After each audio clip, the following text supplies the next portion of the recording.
Returning now to our top story, the EU's foreign affairs chief is leading calls for calm today over the Ukraine crisis, but he says the bloc is prepared should diplomacy fail. Josep Borrell joins me now live from Brussels. What do you think the risk of war is at this stage? Look, we are engaged on diplomacy. We are engaged on trying to de-escalate. I'm not going to make some guesses about the risk of war. Certainly, there is a threat.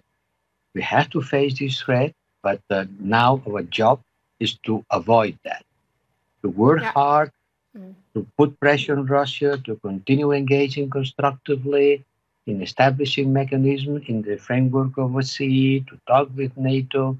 This is our job. Our job is not to speculate about the war, but to build it. I understand that, but you're seeing the troop movements. You're seeing how Russia is massing troops and military equipment on more than one Ukrainian border. That has to be a huge cause for concern. Today versus even just a few weeks ago, the picture is quite different.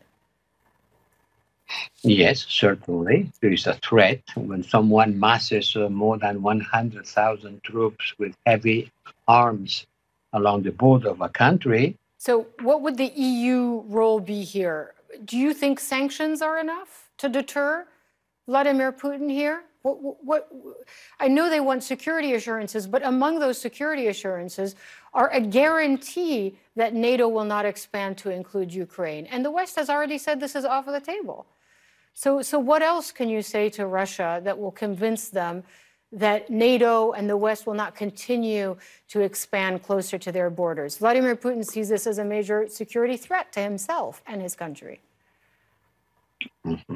Look, if diplomacy failed, and we are working for this not happening, but if diplomacy fails, then we are very well advanced in the preparations of a response to any kind of potential Russian aggression through measures, which certainly are sanctions, not us, only us, but in coordination with our like-minded partners. And that's why we're having bilateral talks with the US, trilateral talks with the US and NATO, and also with OSCE, in the framework of what is called Normandy, France and Germany.